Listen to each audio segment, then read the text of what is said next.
How dare a black woman like you walk into a Bennett family deathbed?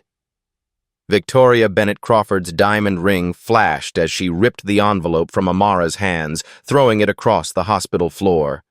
You gold-digging piece of... Victoria, stop! Gregory blocked the doorway at 3:42 a.m., his face twisted with disgust. Security's coming. Father would be horrified knowing some black mistress tried to crash his final moments. Amara Brooks stood frozen. 56 years old, exhausted from her Portland flight, watching these people, her husband's children, treat her like trash. I'm not his mistress, she said quietly. Then what are you? Victoria spat. Attorney Jonathan Hayes stepped forward, briefcase open. She's his wife. Legal marriage certificate, January 14th, 1995. 30 years. He paused. And that's Sophia Bennett behind her. Your father's daughter. Your sister. In the bed, billionaire Harrison Bennett's eyes opened, tears streaming. Amara, they don't know. They never knew. The $850 million fortune they thought was theirs? Everything was about to change. To understand how a stranger became Mrs. Bennett while Harrison's children watched in shock, you have to go back 33 years. Back to a spring morning in 1992, when two people from different worlds collided in a way that would haunt them both. Amara Brooks was 27 years old when she met Harrison Bennett. She'd grown up in Atlanta, the daughter of middle-class parents who'd worked twice as hard for half the recognition. Her father was a teacher, her mother a nurse. Both were educated, dignified people who'd taught Amara one fundamental truth. Excellence wasn't optional when the world was watching for you to fail. She'd earned a full scholarship to Howard University, graduated with honors in business administration, and climbed her way up in corporate finance. She was brilliant with numbers, sharp in negotiations, and exhausted by the constant need to prove herself in rooms where she was often the only black face. By 1992, she'd made it to Morrison & Associates, a respected financial consulting firm in New York. She was good at her job, better than good, but she still felt the weight of being seen as a diversity hire, no matter how many successful deals she closed. Harrison Bennett was 50 years old that spring. Born in 1945 to Connecticut old money, the Bennett shipping fortune, he'd lived the life expected of him. The right schools, the right marriage, the right career path. He'd married Constance Whitmore in 1968 because that's what people in their position did. They'd produced 3 children. Gregory in 1965, Victoria in 1968, Thomas in 1974. By 1985, whatever warmth had existed between them had frozen over completely. They lived in the same mansion but occupied different planets. He had his wing, she had hers. They appeared together for charity galas and family photos, and that was enough. He was CEO of Bennett Global Holdings by then, respected in business circles, comfortable in his power. But there was an emptiness he couldn't name, a sense that he was playing a role in his own life rather than living it. They met at a business conference in New York. Harrison was the keynote speaker, discussing emerging markets in East Asia. Amara was there representing her firm, taking notes, unimpressed. After his speech, during the reception, someone in the crowd bumped into Harrison and his champagne glass tipped, splashing wine across his sleeve. Amara happened to be standing nearby. She handed him her napkin without a word, just a slight smile that said she found the whole scene mildly amusing. Hazards of celebrity, Mr. Bennett, she said. He looked at her, really looked, and something shifted. Thank you. I don't believe we've met. Amara Brooks, Morrison & Associates. They ended up talking for 20 minutes. Not about business networking or polite small talk, but actual conversation. She challenged his assumptions about the Japanese market with sharp data he hadn't considered. He found himself energized in a way he hadn't felt in years, having to actually think, to defend his positions, to engage. When the reception ended, they exchanged business cards. I'd like to continue this conversation, he said. She gave him a knowing look. I'm sure you would, Mr. Bennett. But let's be clear about what kind of conversation you're actually interested in. Her directness should have offended him. Instead, it intrigued him more. 3 weeks later, they had dinner. A discreet restaurant in Manhattan where business associates could meet without raising eyebrows. Harrison arrived early, which was unusual for him. He was nervous, which was even more unusual. When Amara arrived, wearing a simple black dress and her grandmother's gold bracelet, he stood like a schoolboy. They talked for 3 hours. The conversation drifted from business to books to music to their childhoods. He told her about losing his older brother in Vietnam, how it had shaped his father's expectations of him as the surviving son. She told him about losing her younger sister to leukemia when she was 12, how it had made her mother fierce about protecting what remained. Somewhere during dessert, he reached across the table, almost touched her hand, then pulled back. She noticed. "We both know this is complicated, Harrison," she said quietly. "I'm separated from my wife," he said. "Have been for years, in every way that matters. Separated isn't divorced." "No," he admitted, "but it's honest. Constance and I haven't been a real marriage since the 80s. We're housemates at best." Amara studied him. "And your children?" "Grown. Gregory's 27, working at the company. Victoria's 24, married. Thomas is 18, in college. They know their parents' marriage is a formality." "Do they?" Amara asked. "Or is that what you tell yourself?" He had no good answer for that. But they kept seeing each other. Over the next 6 months, they met regularly. Always private, always discreet. Early morning walks through Central Park when the city was still quiet. Late showings at Lincoln Center where they could sit in darkness. Coffee shops in neighborhoods where no one knew his face. He brought her gardenias because she'd mentioned once they were her favorite. She brought him articles and books that challenged his worldview, made him think differently about markets, about people, about himself. By October 1992, 6 months in, Harrison was in love. Deeply, completely, in a way he'd never experienced with Constance. Amara was cautious, but she was falling too. She saw past his privilege to the loneliness underneath. She saw a man who'd spent his whole life performing expectations and was tired of the stage. But she also saw the complications. One evening, walking along the river, she asked him directly, "When are you filing for divorce?" Harrison hesitated. "Constance's mother is ill. Terminal. After she passes, I'll file. I promise. But right now, while she's dying, the stress of a divorce would devastate her. And Constance, despite everything, shouldn't have to face that public scrutiny while burying her mother." Amara stopped walking. "How long?" "The doctors say 6 months, maybe less." She looked at him for a long moment. "I understand waiting for someone's death.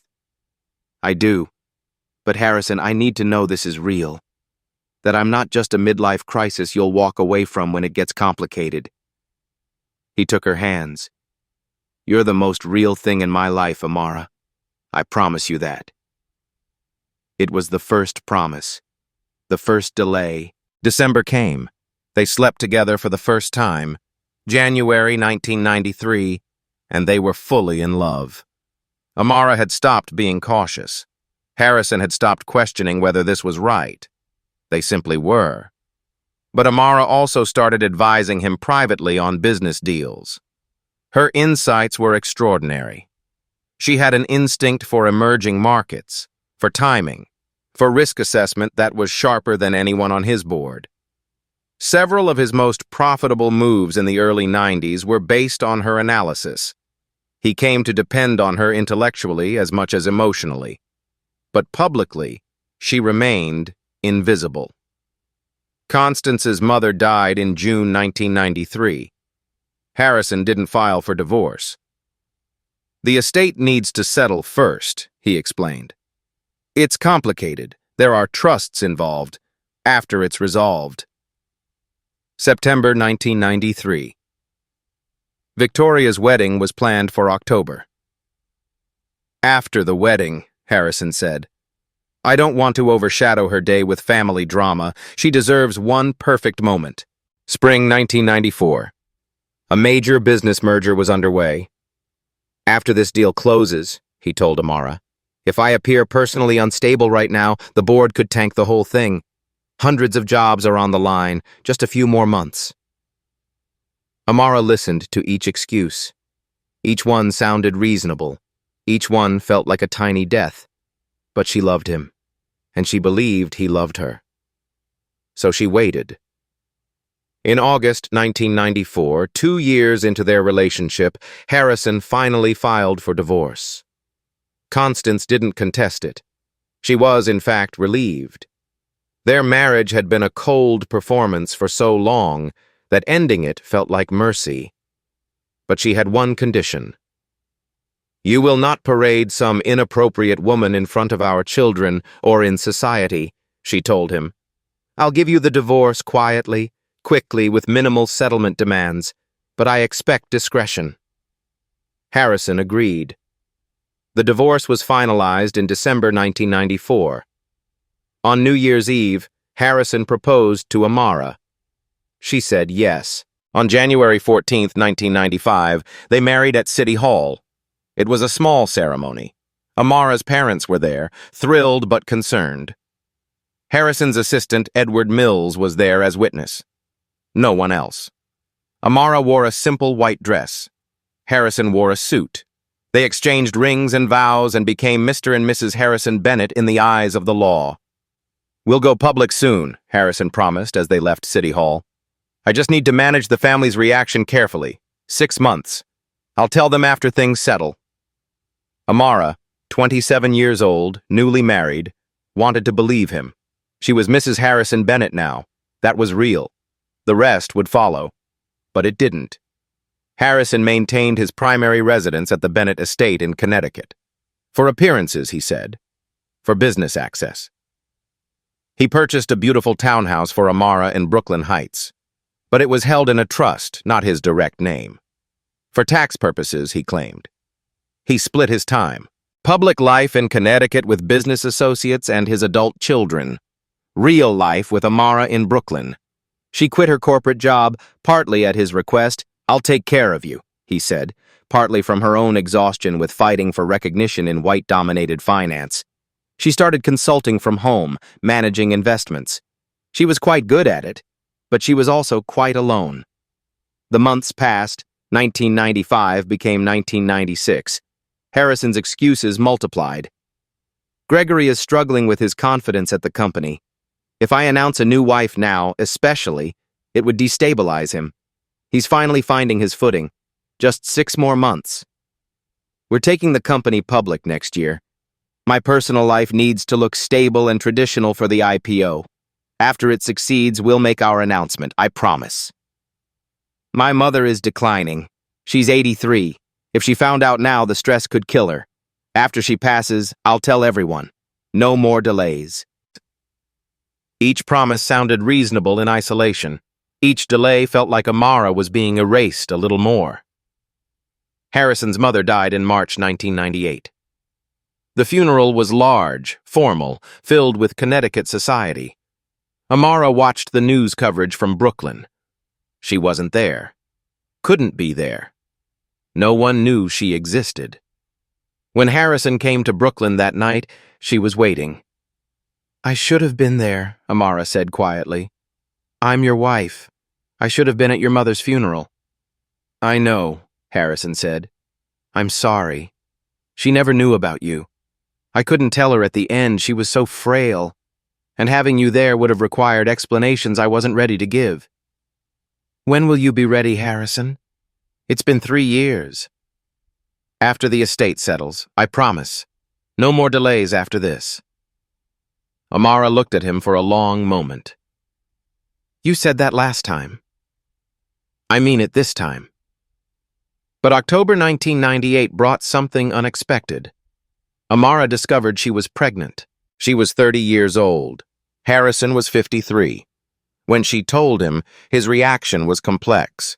Joy, certainly. He'd always wanted more children, but also panic. Panic about how to explain a baby when no one knew about the marriage. "This is perfect," he said finally, trying to convince himself as much as her. "A baby makes it real, makes it undeniable. This will force my hand, will announce everything. The marriage, the pregnancy. This is actually perfect timing." Amara wanted to believe him. Sophia was born on May 15th, 1999. She was beautiful, healthy, perfect. Amara held her daughter and felt complete in a way she'd never imagined. Harrison was there for the birth, holding Amara's hand, crying when Sophia took her first breath. "She has your eyes," he whispered.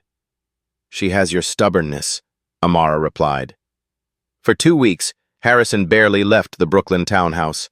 He held Sophia, changed diapers, brought Amara tea while she recovered. He was present, attentive, in love with his new family. But then reality set back in. "I need to tell them," Amara said. "Gregory, Victoria, Thomas, they need to know they have a sister." "I will," Harrison promised. "I'm just waiting for the right moment. Gregory just stabilized in his VP position. Victoria just had her first child. Thomas is in rehab. There's so much chaos right now. When things calm down, I'll tell them everything." "When, Harrison? When will things be calm enough?" "Soon, I promise." But soon never came. The years 2000, 2001, 2002, 2003, 2004 passed. Sophia grew from baby to toddler to little girl. She had her father's intelligence, her mother's grace, and a childhood split between presence and absence. Harrison visited 3, 4 times a week, weekends when he could get away. He adored Sophia, played with her, read to her, taught her chess when she was 4 years old.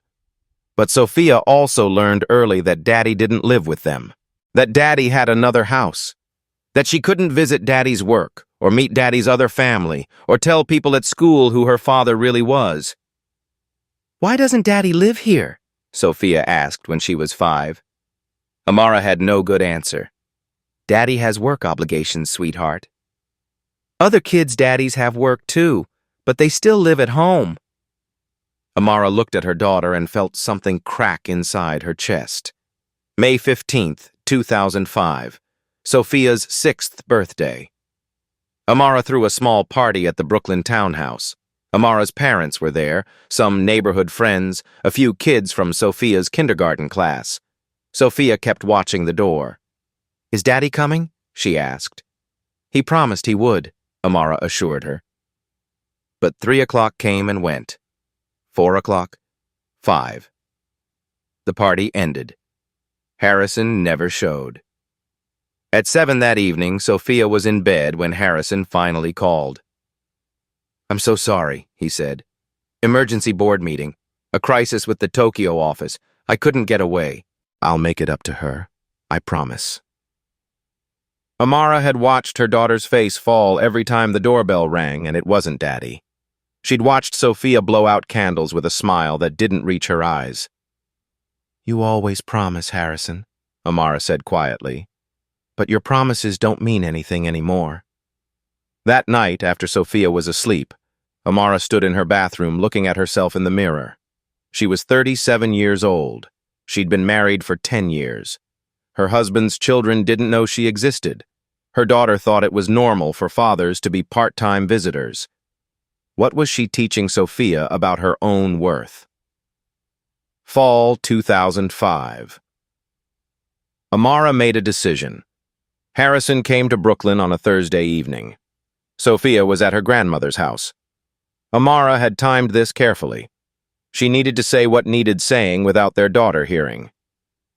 "We need to talk," she said. Harrison sensed the seriousness. "What's wrong?" "Everything. Harrison, it's been 10 years. 10 years since we got married. Your children don't know I exist. Your colleagues don't know. Sophia is 6 years old and she thinks it's normal that her father is a secret. You know how much I love you both." "Love isn't enough if it comes with shame," Amara said. "I need you to choose, Harrison. Publicly. by Sophia's 7th birthday next May. Either you introduce us as your family, publicly and officially, or we're done. Amara, please, don't make ultimatums. It's not an ultimatum. It's a boundary. I've waited 10 years. Sophia deserves a father who claims her proudly. I deserve a husband who isn't ashamed of me. Harrison's face crumpled. I'm not ashamed of you. Then prove it. You have until May 15th, 2006. 8 months. Tell your family. Tell your board. Tell the world. Or I'm done waiting. Those 8 months were tense. Harrison called constantly, promised constantly, but took no action. Gregory needed him focused on succession planning. Victoria was having marital problems. Thomas had relapsed. There was always something. May 15th, 2006. Sophia's 7th birthday. Another party. Another day. Sophia watched the door hoping Daddy would come. He didn't. He called that evening with another excuse. The board is voting on succession planning next week. If I rock the boat with personal news now, Gregory might lose his position as heir apparent. Just 6 more months. Amara's voice was calm, eerily calm. No. What? No more months. No more excuses. I'm done, Harrison. Amara, please don't do this. I'm not doing anything. You did this. For 10 years you did this. I'm just finally accepting reality. I love you. I know you do. But you love your image more. You love your comfort more. You love avoiding conflict more. And I'm done teaching our daughter that love means accepting invisibility. June 2006. Amara told Harrison she needed space, real space. She didn't file for divorce immediately. Part of her still hoped he'd find courage. But she stopped waiting. She stopped adjusting her life around his schedule. She stopped making herself small. When you're ready to be my husband in daylight, call me, she said. Until then, I need to live like I matter. Harrison was devastated. He called weekly, sometimes daily, begging for another chance, promising that soon, very soon, he'd make everything public. But he never did. The months became years. 2007, 2008, 2010, 2015, 2020. They remained legally married but separated. Harrison sent money. Amara invested it for Sophia's future. He called every week. He visited Sophia occasionally, on her terms now. But Amara kept her distance. She rebuilt her life. Her investment consulting thrived. She was good, maybe better than when she'd worked for firms. She made her own money, built her own security. She raised Sophia with her parents' help, teaching her daughter one fundamental lesson: never accept being someone's secret. Sophia grew up knowing exactly who her father was and what he'd chosen. She loved him in the complicated way you love someone who disappoints you consistently. But she also understood, watching her mother, what self-respect looked like. Harrison never stopped calling, never stopped regretting, never stopped loving Amara. But he also never found the courage to go public. Year after year, he remained in Connecticut, respected and empty, calling Brooklyn to talk to the family he'd chosen to hide. Amara made peace with it. She'd loved him. Part of her still did. But she'd also learned that you can't make someone brave.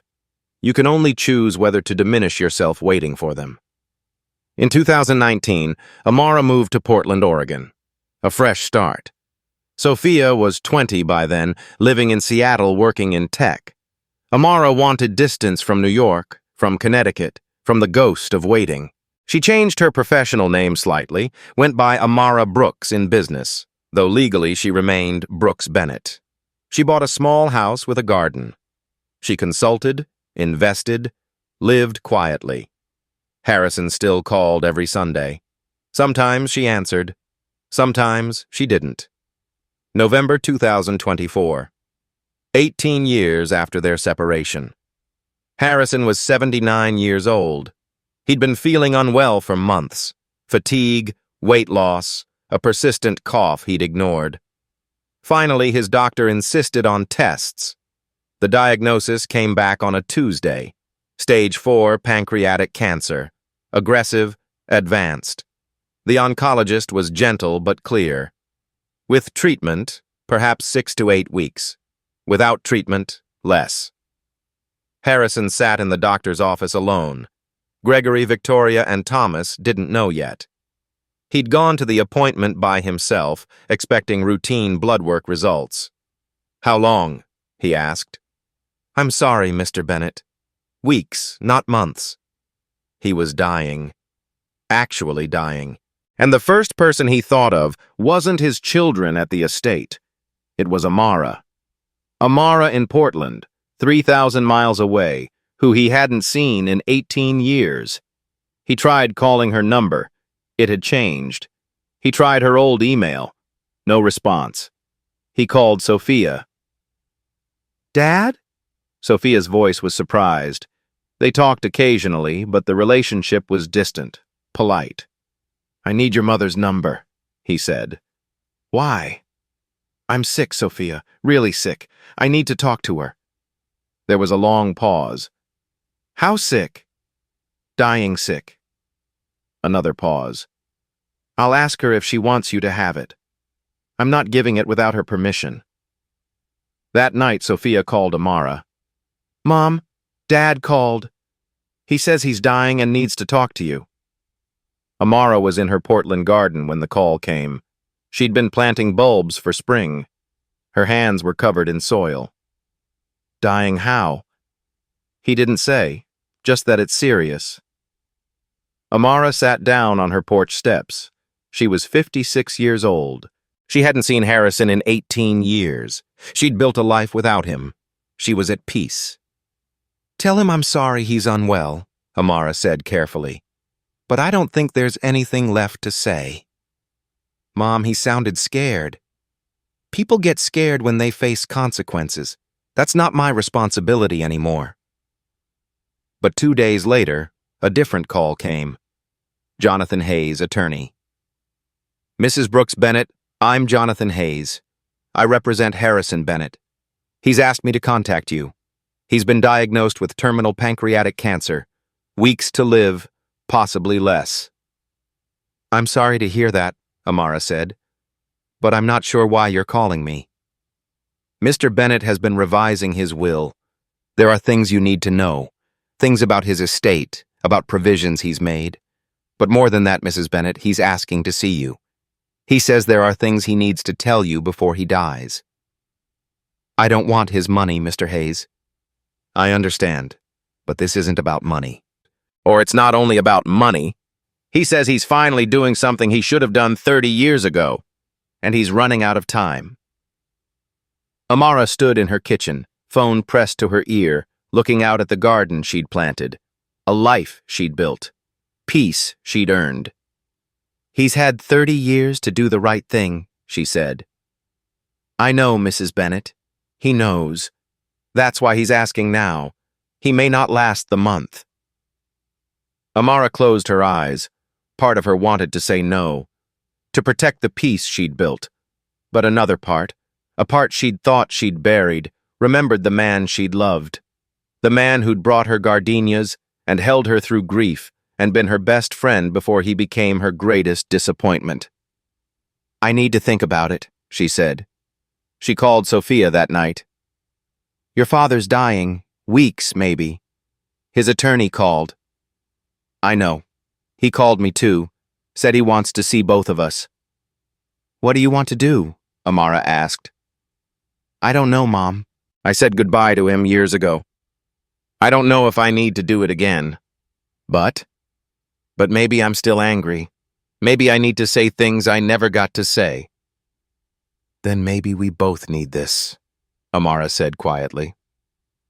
December 18th, 2024. 3 o'clock in the morning. Amara booked a flight from Portland to Connecticut. Sophia flew in from Seattle. They'd both decided, independently and together, that they needed this closure. Amara hadn't seen Harrison in 18 years. She didn't know what she'd say. She didn't know if she'd cry or scream or simply stand there silent, but she was going. The hospital was quiet at 3:42 in the morning when Amara walked through the VIP wing doors. Sophia was behind her. Attorney Hayes led them to Harrison's room. Outside the door, Hayes paused. His children are inside. Gregory, Victoria, Thomas. They don't know about you. Any of this. Be prepared for shock. Amara straightened her shoulders. I've been prepared for 30 years. She opened the door. The room was dim, just the glow of monitors. Harrison lay in the bed, unconscious, barely breathing. 3 adults stood around him. A man in his late 50s, tall, commanding. A woman about the same age, elegant, tearful. A younger man, quieter, watching his father with sad eyes. They all turned when Amara entered. Gregory stepped forward immediately. Excuse me, who are you? This is family only. Amara ignored him. She walked straight to Harrison's bedside. Behind her, she heard Hayes clear his throat. Mr. Bennett, this is Amara Brooks Bennett, your father's wife. That's absurd, Victoria said. Father's been widowed since mother died. Your father was divorced from your mother in 1994, Hayes said calmly. He remarried in January 1995. This is his legal wife of 30 years. 30 years? Thomas looked shocked. That's not possible. We would have known. But Amara wasn't listening to them. She was looking at Harrison. She reached out, took his hand. It was thin, cold, so different from the strong hands that used to hold hers. Harrison, she whispered. His eyes opened. For the first time in 12 hours, according to the nurse, his eyes actually opened and focused. He saw her face. You came, he breathed. I shouldn't have, Amara said, but I did. Tears formed in his eyes. I'm sorry. God, Amara, I'm so sorry. I wasted everything. Our whole lives. Yes, you did. Can you forgive me? Amara looked at him for a long moment. Behind her, she could feel his children watching, stunned. She could feel Sophia standing near the door, arms crossed. I forgave you years ago, Harrison, she said quietly. For me, not for you. I forgave you so I could move on, so I could stop carrying your weakness around like a weight. I love you. I always loved you. I know. It just wasn't enough to make you brave. Gregory tried to interrupt. This is insane, Hayes. Call security. Hayes held up a hand. I'd advise against that, Mr. Bennett. Your father has legal documents I'm required to present. Mrs. Bennett has every legal right to be here. Harrison's grip on Amara's hand tightened slightly. Sophia? She's here, Amara said, glancing back. Sophia stepped forward into Harrison's sightline. He looked at his daughter, 25 years old now, beautiful and fierce and carrying the hurt he'd put there. Baby girl, he whispered. Dad. Her voice was flat. I'm sorry. I'm sorry I missed everything. I'm sorry I was too weak. You were, Sophia said. But I turned out fine anyway. Mom made sure of that. Harrison's breathing was labored. The will. Everything. They'll know the truth. They'll have to acknowledge you both. It's not enough, but it's what I can give you now. We don't need your acknowledgement anymore, Harrison, Amara said. We needed it 30 years ago. Now? She shook her head. Now we've built lives without it. I know, but take it anyway. Please, let me do this one thing right. His monitors beeped irregularly. Victoria moved to call the nurse, but Harrison shook his head slightly. Stay. All of you. Stay. So they did. Gregory, Victoria, and Thomas stood on one side of the bed, shocked and silent. Amara and Sophia stood on the other, and Harrison Bennett who'd spent 30 years hiding half his heart, died at 6:23 that morning with everyone finally in the same room. Amara was holding his hand when his breathing stopped. She felt the moment he left, that subtle shift from presence to absence. She gently laid his hand on the bed and stepped back. "I'm sorry for your loss," she said to the three stunned faces across from her. Then she walked out. The rest of that morning was surreal. Amara sat in a hospital waiting room while Harrison's children huddled with Hayes, demanding explanations. Sophia sat beside her mother, holding her hand. "You okay?" Sophia asked. "I don't know," Amara admitted. "I think so. It feels like closing a book I read years ago. Sad, but distant." "Mom, you loved him for 30 years. It's okay to be sad." "I am sad, but I'm also relieved." "Does that make me terrible?" "It makes you honest." At noon, Hayes approached them. "Mr. Bennett has arranged for the will reading to take place this evening, 7 p.m., at the estate. He insisted all parties be present." "We'll be there," Sophia said. That evening, Amara and Sophia drove to the Bennett estate in Connecticut. Amara had never been there. In 30 years of marriage, she'd never seen where Harrison actually lived. The house was enormous, old money, stately, everything she'd imagined. Gregory, Victoria, and Thomas were already in the study when they arrived. A CPA and witness were present as well. The atmosphere was thick with tension. Hayes began without preamble. "Before we proceed to the formal will, Mr. Bennett left specific instructions that several documents be presented and read aloud in order with all parties present." "Can we just get to the assets?" Gregory asked tersely. "We will, but your father was very specific about the order."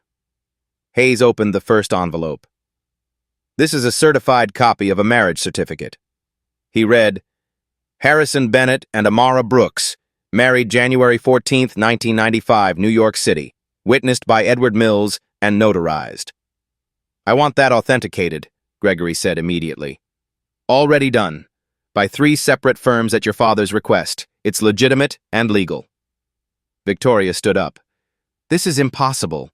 If father remarried, why did he never tell us? Why did he hide her?" Hayes didn't answer. He opened the second envelope.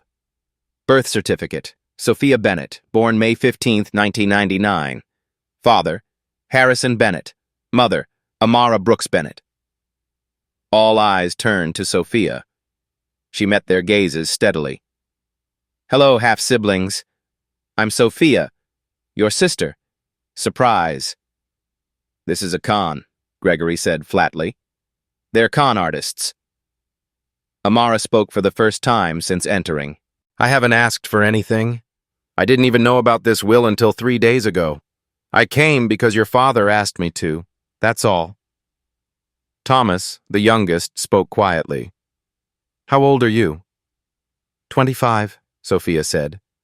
"Born 4 years after Dad divorced your mother. 4 years after he married mine. In case you're doing the math." Victoria sank back into her chair. "I don't understand any of this." "You will," Hayes said. He pulled out the will itself. "Estate valuation, approximately $850 million. He paused. "Distribution as follows." The room was silent. To Gregory Bennett, $100 million, continued position as CEO of Bennett Global Holdings, and controlling shares in the company. Gregory's face was unreadable. To Victoria Bennett Crawford, $100 million, full ownership of the Bennett estate in Connecticut and associated property assets. Victoria put a hand to her mouth. To Thomas Bennett, $100 million, board positions in all Bennett family companies, and the Newport property. Thomas nodded slowly. To Amara Brooks Bennett, $250 million, full ownership of the Brooklyn townhouse previously held in trust, significant shares in Bennett Global Holdings, and personal items specified in Attachment A. The room erupted. "She gets more than any of us?" Gregory was on his feet. "This is outrageous." Hayes continued calmly. To Sophia Bennett, $250 million, board position equal to all siblings in Bennett Global Holdings, full ownership of the Martha's Vineyard property, and education trust fund. They get more than us combined, Victoria's voice was shrill. Actually, Hayes said, your father structured this quite deliberately.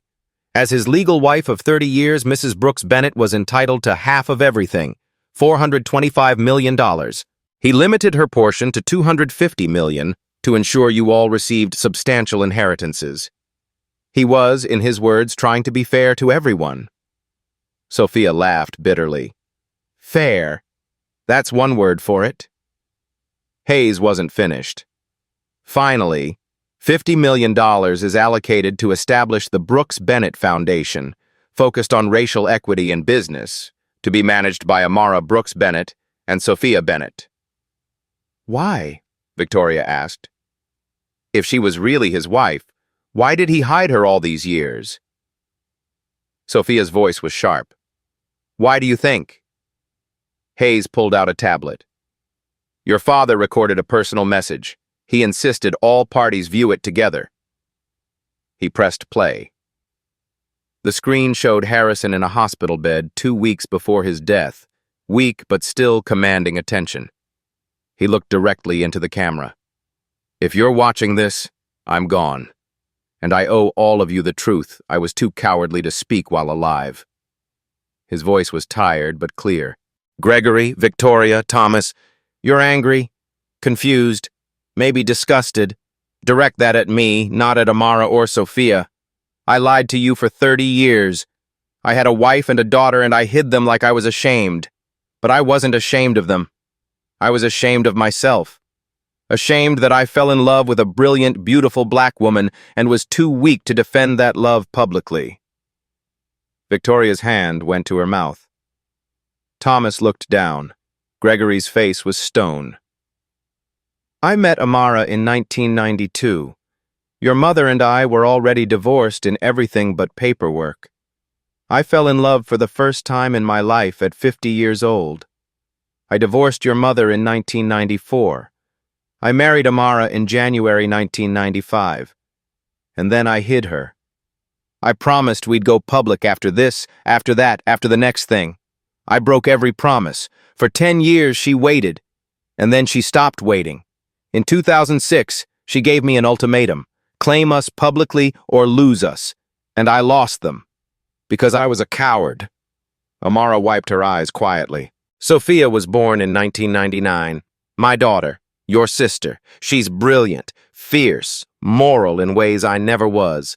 She grew up with a part-time father. I missed birthday parties because I was too afraid of explaining who she was. I missed school events because I couldn't be seen with her.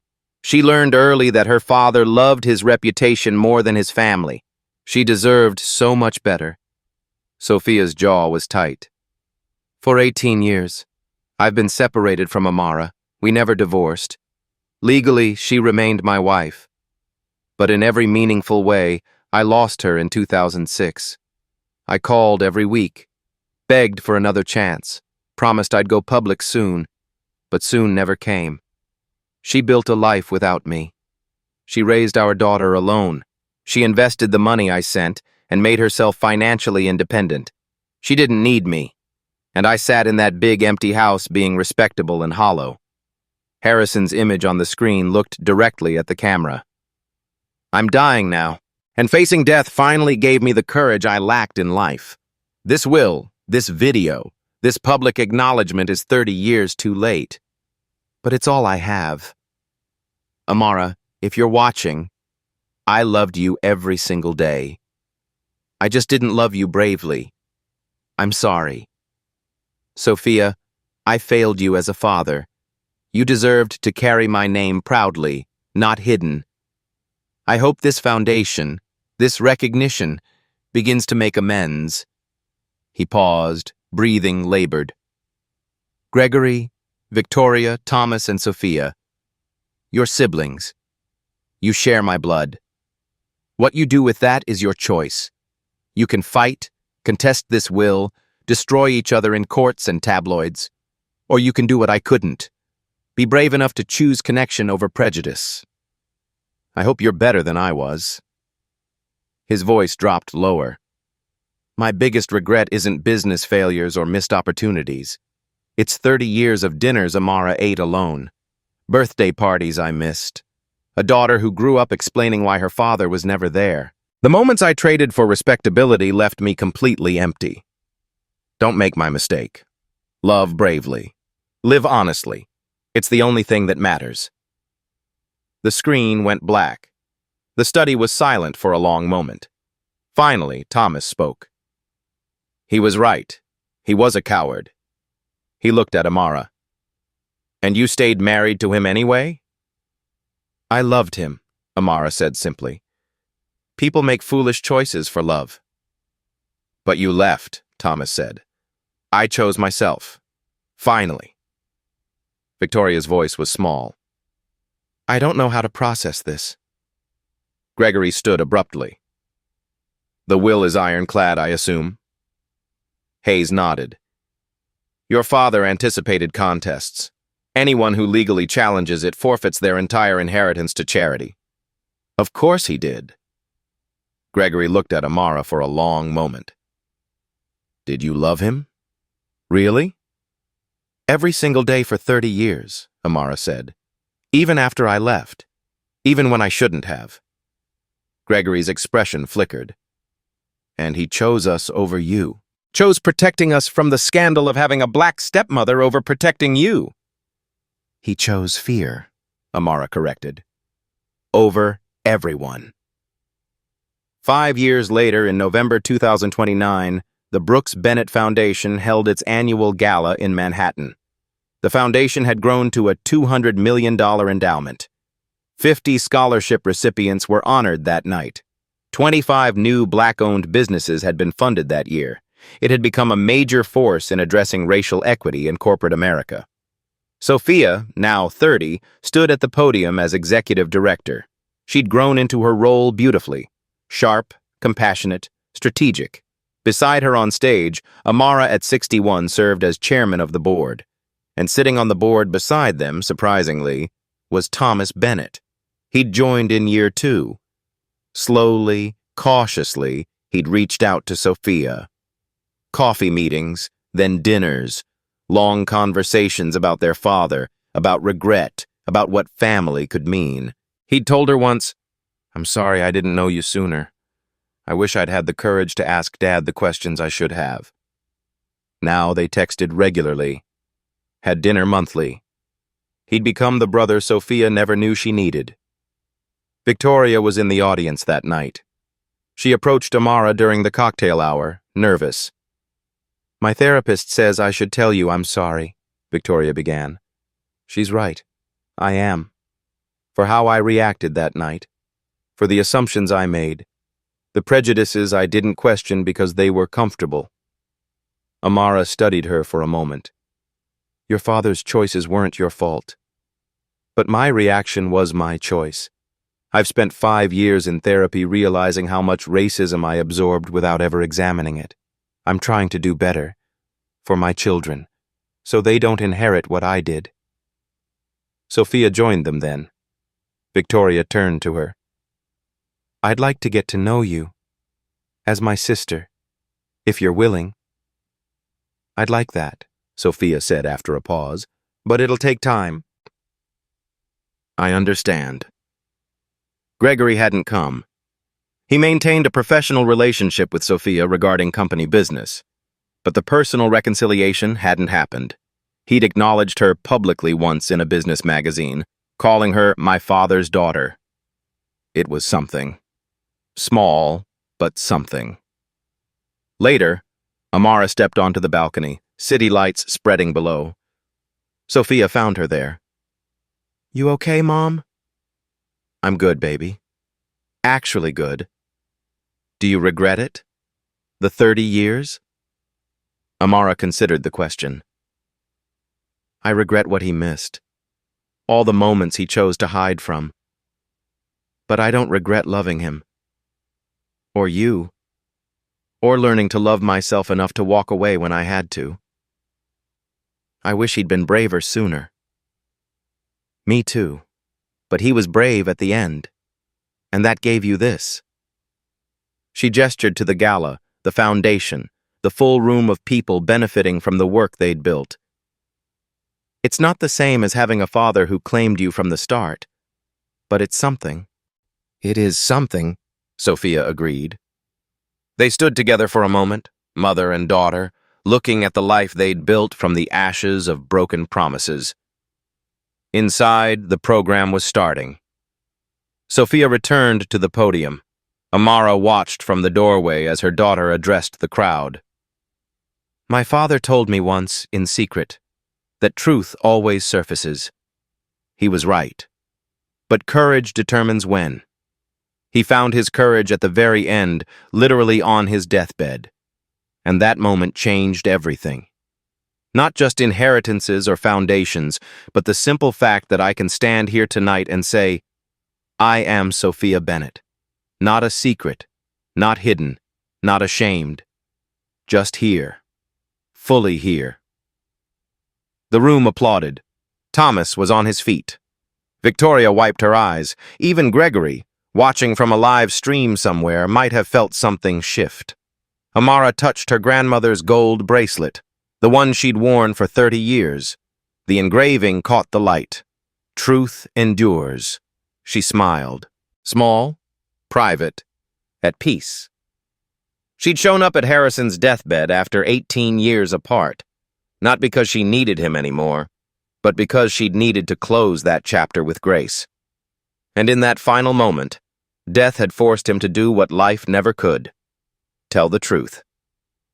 The truth arrived late, 30 years late. But it arrived. And sometimes, for those brave enough to survive the wait and strong enough to build their own worth in the meantime, late is still better than never. Justice delayed isn't always justice denied. Sometimes it's justice that had to travel a longer road, carried by those who refused to disappear even when they were hidden, who built their own light even when kept in shadows. And that light, once lit, illuminates everything.